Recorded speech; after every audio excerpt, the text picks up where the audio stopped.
I'll give you a pretty interesting analysis today of stock, the Sensex or BSE or S&P, and the prices of real estate.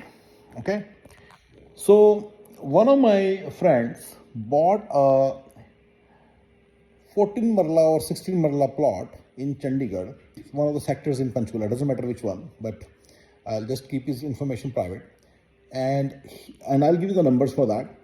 And you need to go and check how much was the Sensex, and if you had bought it in if you bought Sensex at that time, how much you would have made.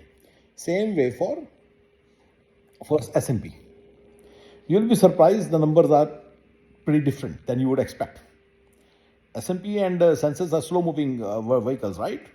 That's what you believe, right? You think real estate goes up exponentially or something.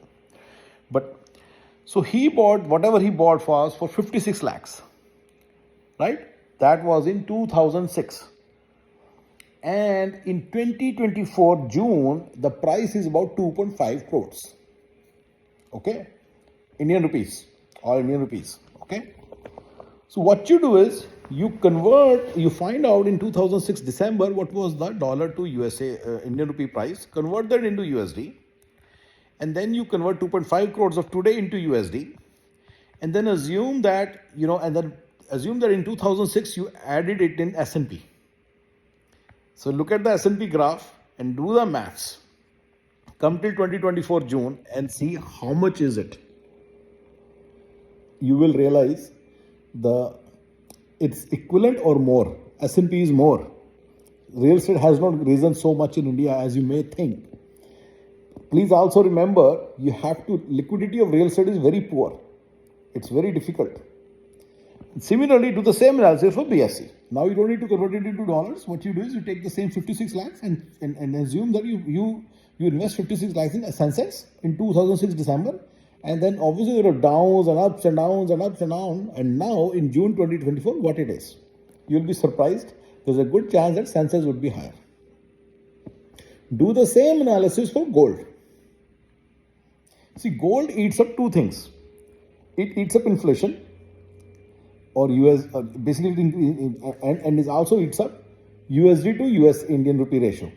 So what was the price in 2006 December, and had you invested 56 lakh rupees in India in this thing, and there is a scheme of government, right, wherein you buy gold and they give you 2.5% also. So factor that in, use a proper calculator, and then see how much it is now. This is a pretty good sample scenario. I'm not kidding. You can pick another scenario. In 2006, by the way, if I say 2005 October, the prices are considerably less. So I picked right after the boom. I picked the price 2006 December is right after the boom, one very big boom. I'll tell you the real estate cycles of India and then you will see. I'll tell you some historical facts. But in 2006, if you pick, that's already pretty high. The property which was for 25 lakhs became 85 lakh property in 2006 within 1 year. Actually, it happened in December 2005. I can tell you the actual rates.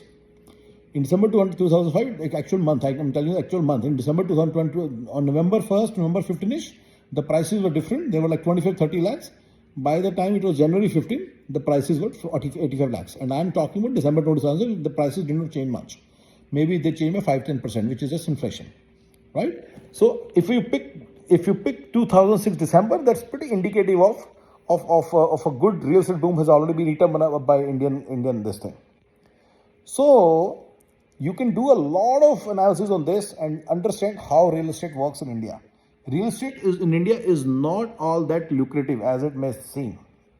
BSE, Sensex, or as buying S&P, I don't know how you will buy S&P in India, or buying gold may be a better option. Just you should know. You should know these things. But please also consider a fact that till about 2.5 years back, Sensex was wherever Sensex was, gold was wherever it was, and similarly S&P was wherever it was, and similarly real estate. I can tell you the real estate price. Real estate was approximately 2 crores. So you could just validate all this information and then determine what you think is the right thing. What do you think is the right price? Okay, which one is a better option? So I'm just giving you 4 sample scenarios just for you to determine which one has more, drums. In my opinion, gold and S&P and all these things may surprise you. By the way, you should compare it to regular FD also. So regular FDs used to give 10, 15, 11%. Now they give 8, 9%. So you may not be able to get that exact number, what FD rates are available. But whatever, if you can find it, then you should do the analysis on FD also. Then you may be surprised that FD has given you more returns. Please make sure it is compounded. Every time there is a gain, you put it back in. When you make a new FD after 1 year, then you will get a very good idea. And you will be surprised. Real estate is, I always prefer real estate. I always told you have to buy real estate.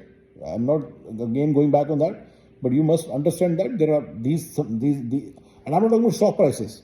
I'm talking about Sensex, which is not stock price, right? So please understand these things.